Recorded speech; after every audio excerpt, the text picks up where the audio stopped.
1, 2, 3, 4. Fizzo came through when I'm blazing out the dough. Holding 5 to 6 hoes, causing frenzies round the globe. And my belly stay froze, cause my chain ain't low. Now I'm getting paid every single day with my niggas Chris and Jay. Alright. Hello there, I'm Tom, and I'm going to teach you this move called the Windmill, okay? I like to say that the Windmill is made up of 5 steps. There's the stab, where you stab your arm into your belly. Then there's the spin and drop, which is where you actually spin and you drop like that. And then I like to say there's the lift and twist, where you lift your leg and you twist. Lift and twist. And then the 4th step is the roll into your shoulders or your back. It's really your shoulders, not your lower back, because you actually might end up spraining things. And then the last one is the push back.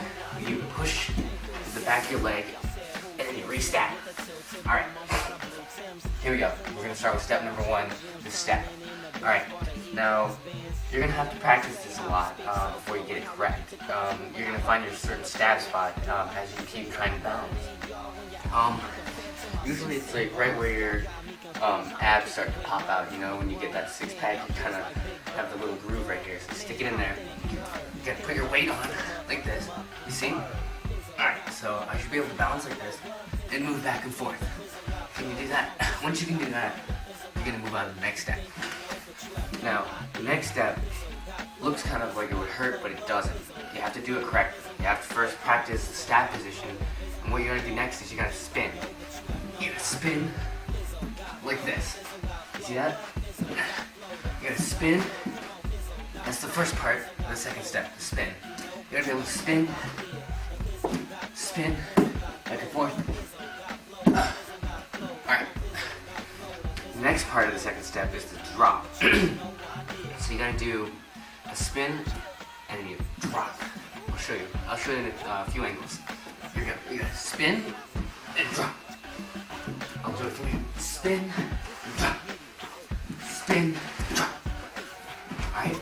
Spin and drop. It shouldn't hurt. You're gonna have to build up your tricep muscles here and keep your balance. And it shouldn't hurt. You should just kind of flop onto the ground. Okay. For the second step, the third step, it's the lift and twist. You're gonna have to practice this a while.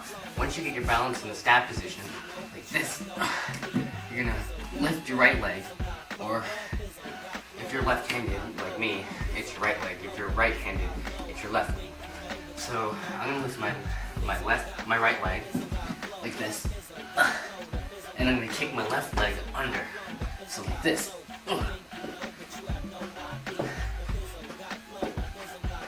If you can practice that, you're good. So now you're gonna try and put them all together, okay? So first off, you've got the stab. Alright, you got the stab, and then you got the spin and drop. Alright? You got the stab, spin, lift, and drop. Alright? Now I did a little bit of the 4th step there because the 4th step is rolling onto your shoulders.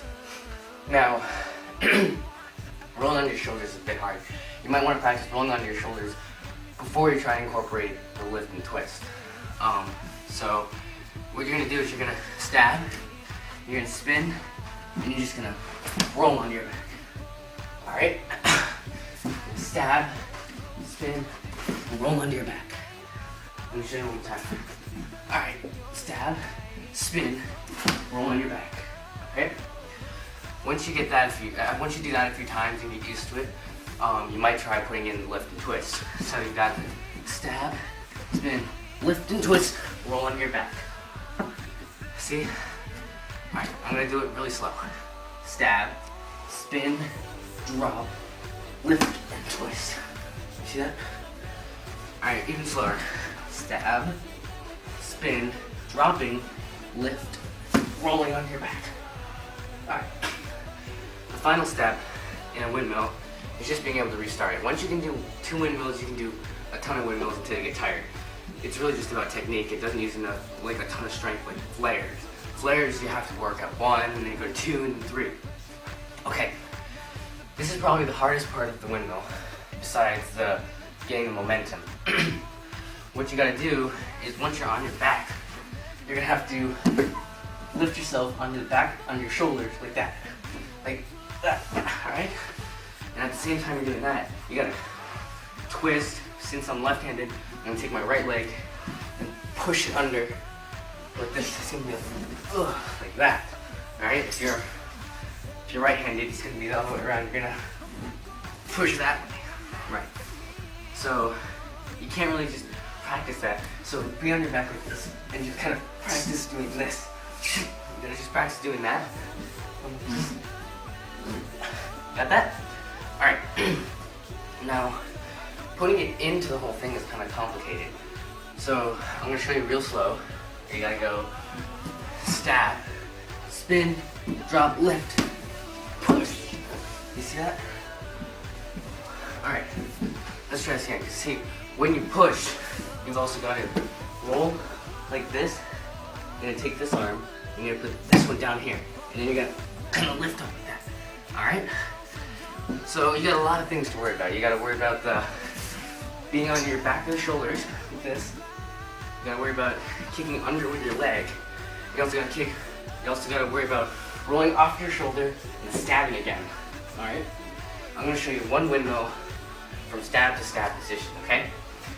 It goes like this. See that?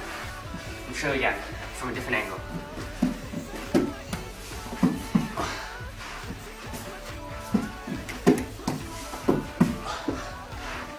Alright, you got that? And now, now you just gotta do more than one windmill. And that requires you to keep your momentum going. So you kick like this. You start when you start, you're gonna be like this, you lift, and you gotta have a lot of power. My left leg, since I'm left-handed, is gonna go really fast this way. So I'm gonna go kick like that. I'm gonna go kick. That's where I get all of my strength. That's where I kick. And then, to continue the momentum, I get the kick again when I go like that. Alright? So, I'm gonna show you 2 consecutive windmills, alright? Alright? Okay, so let's review one last time the 5 steps of doing a windmill. There's a stab position, where you stab like this. Then there's a spin and drop. So you gotta stab, spin, and drop. Alright. After that comes the lift and twist, where you lift and twist. Lift and twist. Lift and twist. It should be one fluid movement. It should be lift and twist. Alright? Alright. The 4th step is the rolling onto your shoulders. As I showed you before, just try rolling onto your shoulders and skip the lift and twist at first. So you just want to go from stab, spin, drop to shoulders. Practice that first. Then practice the stab, spin, drop. See, I'm dropping, lift, and twist under your shoulders. Okay. And the final step is the kicking under from your back. You're kicking under from your back, rolling on your shoulder, and re-stabbing. And once you can get all that, you've got the windmill, my friend. Just keep practicing. Oh, and one last thing. When you get really good at windmills, you'll actually stop stabbing, and you'll actually use your forearms rather than fully stab. What I mean by that is, you're gonna come around like this, you're gonna roll on your back, and come back around, and instead of actually re-stabbing, you're just gonna be like this, and you're gonna roll back on your shoulders, like this. Those are called forearm mills. There are also other varieties of windmills, such as barrels, where you roll on your head like this instead of using your hands. There's baby mills, there's tombstones, there's all kinds of windmills. But first, one of the first windmills with the stabbing position before you try anything else. You might break your head or something, okay? Alright, this is Tom, Bboy Reverse. See you another time. Thank you.